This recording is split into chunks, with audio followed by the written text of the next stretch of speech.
Our time, that's one of the most valuable assets we have.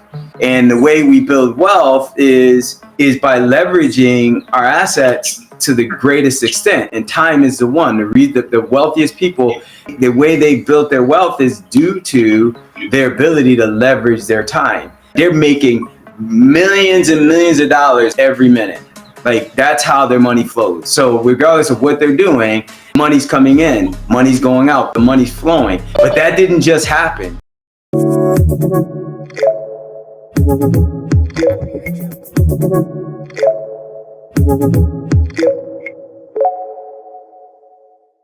Teach me to listen. I don't want to hear. I don't want to see anymore, but teach me to have vision. People focus on the results. And when you focus on the results, you tend to push, you tend to not necessarily say the right thing because you're not focused on connections and understanding the person, and therefore having a collaboration. We negotiate everything every day. We negotiate our way across the street. Concentrate wealth and leverage it to build it, because concentration builds and depletes wealth really quickly. Yes. Once you have wealth, then diversification and making sure you earn a certain amount with lower risk, that helps you keep wealth. It won't help you build wealth, right, but it'll help you keep wealth. And getting entrepreneurs and business owners, when they sell their business, I kind of specialized in where someone sold their business for 40, 50, 60 million bucks. They want to set up trusts for their kids and have downside legacies and things like that. Then actually earning 10 or 12%. This one entrepreneur is like, earn me 10% with no risk. I'm like, I can do that. Well, depending on your definition of no. Like, how much risk? You got to take some risk, but that kind of derivatives will help you do that. And real quick, derivatives is any security that derives its value from some other security. So like if you're talking about a share of Apple, Apple is the share of Apple. There's no derivative there. But if you're looking at a call contract that could allow you to buy a share of Apple, let's say the call contract says you can buy Apple at $100 a share. Is that worth anything? Well, yeah, because Apple's trading at like 300. But if Apple were trading at 30, the ability to buy it at 100 wasn't worth anything. So you have to look at the reference asset at the other price, and that's how a derivative drives itself. If I was out there on the street handing out coupons to get a free pizza, well, that would be worth whatever the pizza would normally cost, $14, right? But if I said, look, this is worth 50 pizzas above a certain amount, $100. And those derivative contracts are what people trade back and forth and how they hedge wealth and safeguard wealth. Society teaches us that the way you do it is you work for us for 40 years.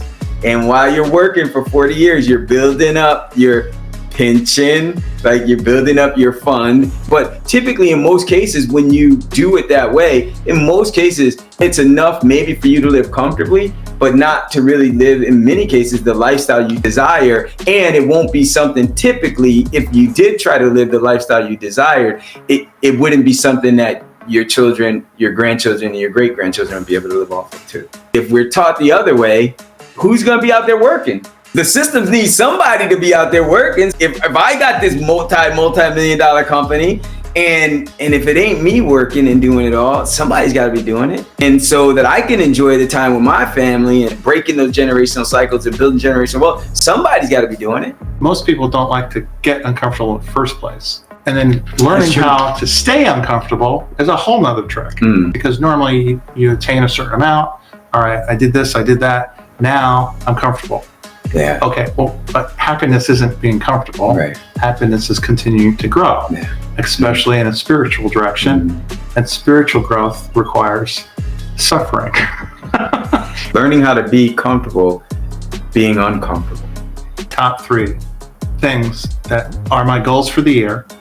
And my goals and aspirations for the year, I have to translate into my calendar and what I'm doing on a weekly and daily basis. And one of the things that I want to do on a daily basis is help another person.